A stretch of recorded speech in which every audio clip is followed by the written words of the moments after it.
Сега бих искал да чуя изказването на господин Петър Колев.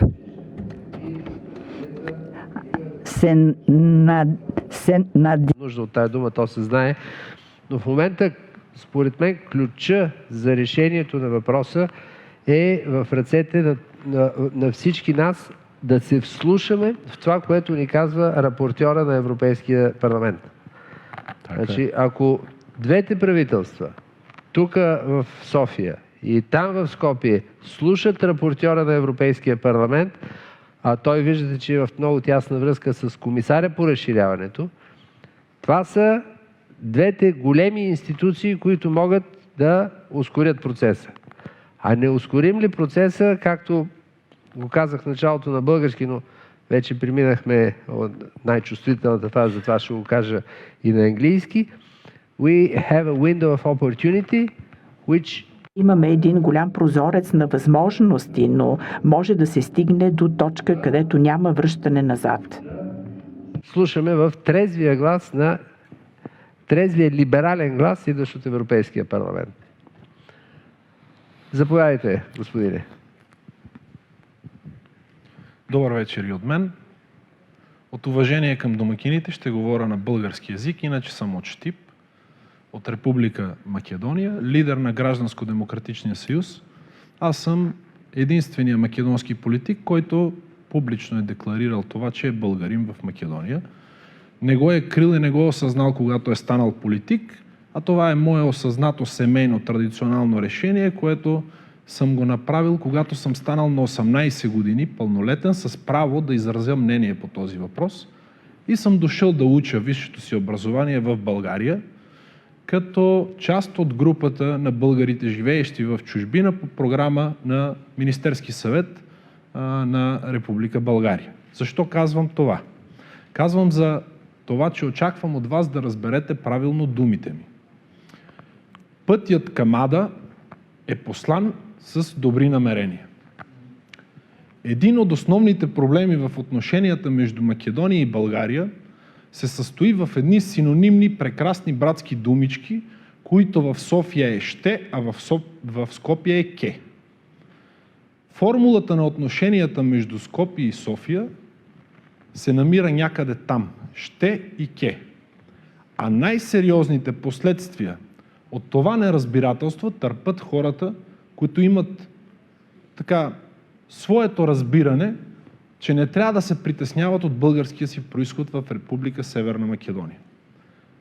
Искам правилно да разберете, че ние сме онази част от гражданите на Република Северна Македония, която най-силно желаеме тези въпроси, за които вие дебатирате, да се решат възможно най-бързо. Защото реперкусиите на вашето неразбирателство удрят директно нашето ежедневие. Аз съм много благодарен на господин Кючук, на господин Карадая, че ни дадаха възможност. Това е исторически момент. След 30 години независима държава, за пръв път официален представител на македонското правителство и официален представител на българската общност в Македония под формата на политически лидер участваме на общ форум. И това е голяма крачка напред. Само че след 30 години. Господин Паси е един от политиците, които съм така впечатлен и съм се учил от неговия дипломатичен подход към болните въпроси. И аз съм абсолютно съгласен с вас да си купим билет за влак. Но този билет го купуваше баща ми, купуваше го дядо ми, днес трябва да го купувам аз. Когато говорим за отношението на името или териториалните претенции, и тук съм абсолютно съгласен с професора Бучковски. Той най-добре илюстрира какви са намеренията на македонската държава и аз като гражданин на тази държава, който съм етнически българин, категорично ви заявявам, че ние никога няма да ви нападнем. Но какъв е проблема това да го свършихме до сега 5 пъти с тази прословута нота до ООН? Не виждам проблем в това. въпреки че сме 2021 година, не 1991. Когато говорихме за въпроса с човешките права, историята е много труден въпрос. Този въпрос е настоен, това са много емоции, там ще трябва време, там ще трябва разговори и тук съм абсолютно съгласен. Но когато заговорихме за човешките права в 2021 година, длъжен съм като македонски българин да обърна внимание на това, че този въпрос е първо общо европейски като ценност и не знам дали има по-висока ценност от спазването на човешките права като критерии в Европейския съюз и второ, какво по-нормално като европейска ценност от правото на самоопределение. И защото с господин Кючук много често сме си говорили за правото на самоопределение, то е универсална вредност, ценност и за тези, които са живи, но и за тези, които са починали. Не мога да разбера от гледна точка на общо европейското разбиране, което господин Муслил каза, за нас в Македония Европа не е само високи заплати и ценности, тогава задавам въпроса каква е тази ценност, която ни кара нас, ако ние наистина вярваме, че трябва да бъдем част от Европа, която да подмениме историческата памет на починали хора. За мен това не е човешка ценност, която ние като общество трябва да я поддържаме. Второ, какво по-нормално има това наши съграждани да се самоопределят така, както те преценят? И ключовия въпрос. Защо ние и в 2021 година тези граждани от нашето общество, които се самоопределят като българи, не са равни пред законите и Конституцията на страната? Не ли е една от основните европейски ценности, че всички граждани на страните в Европа са равни пред Конституцията и законите на европейските членки? И задавам въпроса, защо ние досега не сме го направили това? Кой в Македония е срещу равноправието на българите в Македония? Има ли такъв? Ако ние наистина като общество, както споменахте вие, 90% сме проевропейски и про-НАТО настроени, това е факт. Кой от македонските граждани или политици ще се съпротиви на това нещо? Да дадеме ясни правни гаранции, че българите са равна част от македонското общество и че са държавотворен елемент, а не антидържавен елемент. За езика на омразата няма да говоря. В ерата на свободата на словото и в духа на европейските ценности ние на никого не можем да му кажем какво да говори. Можем да се опитаме да се противопоставиме на това, но не може да му кажем какво да направи, нали така? И тук съм съгласен. Но от гледна точка, когато тези думи бъдат изречени от министър-председател на дадена държава, която да използва в политически цели, кампанийни, етническата принадлежност или евентуалното гражданство на някой от кандидатите за някакъв пост в Македония, примерно кмет на Скопие. Дали това не е въпрос, който всички сили в Македония трябва да не обедини и да му кажем, че господин Заев, то така не се прави. Това не е пътя. Така не се прави. И накрая, аз с нетърпение чакам този прецедент от София за тази конференция ние да го прехвърлиме и в Скопие. И да имаме една такава дебата, в която ние да говориме. Но бих искал да попитам господин Бучковски и господин Муслил. Господин Муслил, вие албанците успяхте по един много труден път да извоювате своите граждански права и своето равноправие в Македония. Кажете ми, коя е формулата, която ние българите в Македония трябва да предприемеме, за да бъдем равнопоставени ваши съграждани, като вас албанците, като македонците, като турците, като власите. Кажете ни кой е пътя, ако не чрез опит за разговор, диалог, търсене на дипломатически решения. И господин Бучковски, искам вас да ви попитам. Още колко години трябва да чакат българите в Македония, за да бъдат равни, равнопоставени граждани на тази страна? И не си ли задавате въпроса? Ние и утре да започнем преговори.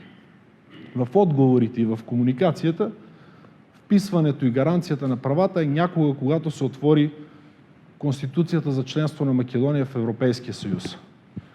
Господин Паси и уважаемата госпожа посланничка знаят колко е труден процесът на преговори.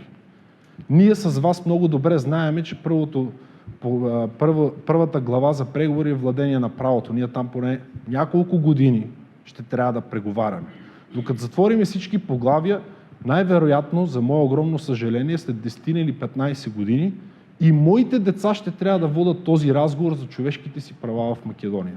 Затова ви питам, още колко години или ли е по-разумно този въпрос да го изчистим сега, за никога повече да не се отваря.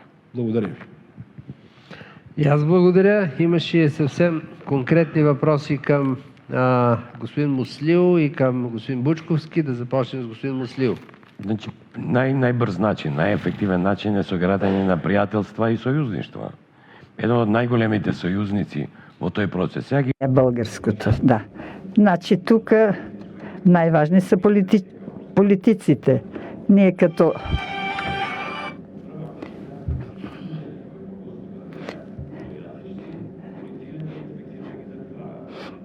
хора, които беха авангардни, частна фирма, недържавна, частен магазин, те нямат ограничения. Като неправителствена организация работиме от 1995 година. И сме работили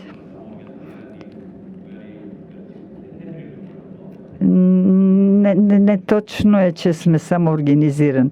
Имаме и в Словения албанци, които се дефинират.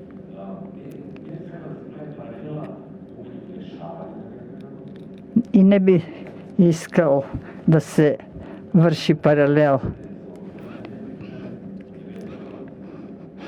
Тия искания на нашите но всичко, което сме искали, не да се върши против исканията, защото и Преспанския договор беше приет. Аз разбирам в случая, аз поддържам, защото е неточно. Аз съм се борил не само за правата на албанците, кой може да те ограничи или да те забрани, как ще се чувстваш. За мен това е парадоксално. Но в Македония, ако това се случва така в Македония, значи трябва да се търси решение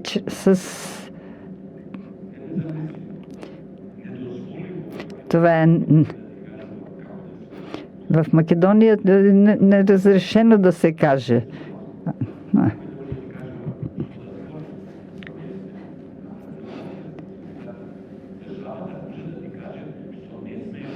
Държавата може да ти каже за какво нямаш право да говориш. Говори се за омраза. И аз също го говоря това. Говора на омразата, той се санкционира. И не е само по отношение на нашите граждани, които се чувстват българи. Тук се включва и албанците, и в Щип. Да. Знаете как се държаха, но много стана чувствителен този въпрос. Не можем да бъдем членове на Европейския съюз и на мене ми е драго това, което Владо каза, че държавата е поела ангажимент. Македония беше много добре прието, че българското обвинителство как е реагирало на това ужас, дето стана с автобуса. Значи от двете страни има желание за сближаване. Ако не беше така, тогава нашите парламенти щеха да се напълнят с политици, опоненти, които са готови да говорят най-лоши неща. Ако такова нещо има в парламента, готово, но при нас такова нещо няма.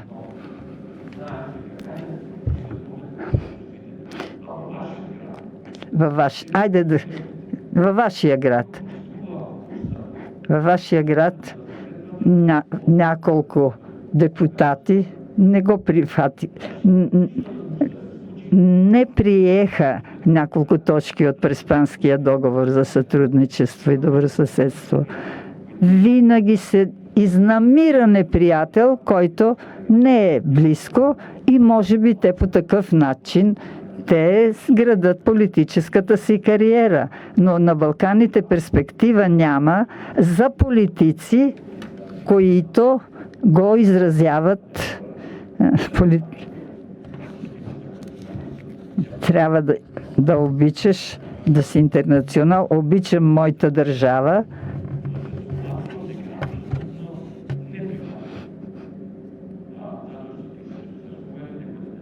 Да, но за мен това е неприемливо, ако кажеш, че си българин, некой да ги ограничава, да ограничава всички права на идентичност.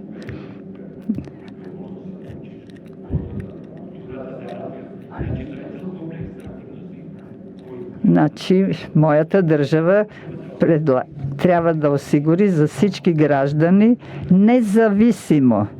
Да, и за тези неща за независимо как ти се благодарам, Алберт. А сега настъпва почитуван господин Колев. И аз, като Владо Бучковски, съм на ваше разположение, като член на правителството, взаимно, институционално да бъдат решавани тези проблеми.